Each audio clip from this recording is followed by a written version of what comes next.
Joining us now to analyze today's headlines is Robert Jensen, sitting in for Chenjerai Kumanika. He is an author and a professor of journalism at the University of Texas at Austin. Hi, Bob. Hello, Sonali. President Obama has announced a major change in the way the government will deal with U.S. citizens who are captured by terrorist organizations abroad. After intense criticism from the family of those executed by groups like the Islamic State, Mr. Obama admitted that government policy has been detrimental to the well-being of hostages and their families. He said, quote, "There have been times where our government, regardless of good intentions, has let them down. I promised them that we can do better." Leaving in place the long-standing policy of never paying ransoms to kidnappers, the government will now not prevent families from trying to pay them. They will also allow communication between the families and hostage takers. The president was accompanied by the families of Kayla Mueller, Peter Kasich, and Stephen J. Sotloff when he made the announcement yesterday. Some European governments have ended up paying ransoms to ISIS in exchange for hostage lives. Well, Bob, this is a tough issue because we shouldn't fuel terrorist groups with U.S. tax dollars, of course. But isn't the bigger picture that is often missed in Washington, D.C., that U.S. foreign policy is what really fuels the anger of ISIS and other extremist groups? That's always the appropriate response, I think. There are problems, short-term problems, that really don't have good solutions, and this is a great example of it. If you pay ransoms, of course, you encourage more kidnapping and you fuel that terrorism.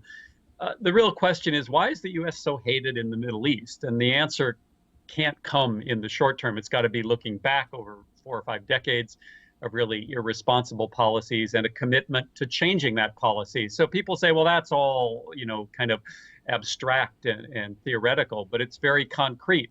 Statements by the US government that it's going to radically change its policy in the Middle East would go a long way to undermining the support that does exist for these kinds of groups like ISIS. And I think that's where our focus should be.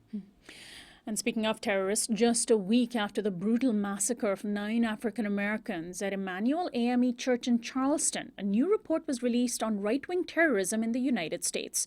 New America Media issued the report entitled Homegrown Extremism, 2001 to 2015, and found that right-wing ideologues killed twice as many people within U.S. borders as those motivated by Islamic extremism.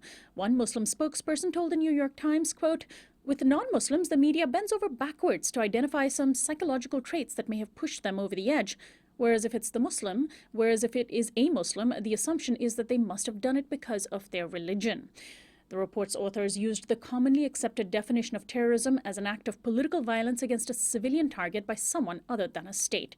And the report came on the same day that the Boston Marathon bomber Dzhokhar Tsarnaev was formally sentenced to death for his actions, which were considered terrorist. Last week's massacre by white racist Dylan Roof was officially deemed by the government to not be a terrorist attack. Bob, how important is this report by New America Media? Well, for those people who care about the facts, it's very important. But here we're talking about rhetoric. So let's go back to a few key points. First of all, notice the definition excludes state terrorism. So the use of violence by states, including our own, to achieve a political end is sort of pushed off the table, and that's a serious error. But in the context of this, the terms extremist and terrorist can mean different things to different people. I've often been accused of being very extreme, for instance, in my hatred of U.S. foreign policy in the Middle East or corporate capitalism. And in some sense, yes, I am extreme. But in the context of contemporary American political discourse, I don't think terrorist is ever going to shift to include the kind of right-wing violence you're talking about. So maybe getting rid of the term in this context is the best we can hope for. But it does focus our attention on the really violent nature of these kind of groups. And living in Texas, I'm very aware of it. It's all around me. Right. Finally, a major lawsuit on climate change in the Netherlands may be a game changer for the fate of the planet. More than 800 Dutch citizens successfully sued their government for failing to protect their human rights by contributing to greenhouse gas emissions. A court in The Hague has ordered the Dutch government to cut emissions by a whopping 25% in only 5 years. The victory is major, not in terms of its actual impact, but in how it could inspire similar legal actions in other nations.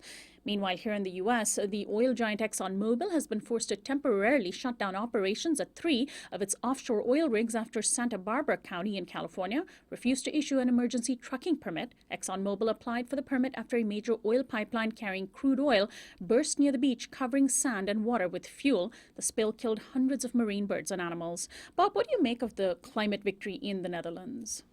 Well, I think anytime climate change is in a headline, that's a good thing. So all of these fronts, whether it's activism in the street or lobbying existing legislative and executive branches or the judicial branch weighing in, it's all to the good. But we have to remember that the law is not going to be, I think, the vehicle for really changing policy on climate. And in some sense, the policy on climate that comes out of government isn't going to change without a real shift in underlying economics. And that brings us back to the kind of high energy lifestyle of the affluent first world. And that's where we have to continue to focus. So yes, let's keep on all these fronts, but let's not be, I think, lulled into a sense of security by actions of judges. That's not going to change the underlying reality. Bob Jensen, I want to thank you as always for joining us today. Thanks, Sonali. Robert Jensen, sitting in for Chinjarai Komunika, is an author and a professor of journalism at the University of Texas at Austin. This is Uprising. We'll be right back after.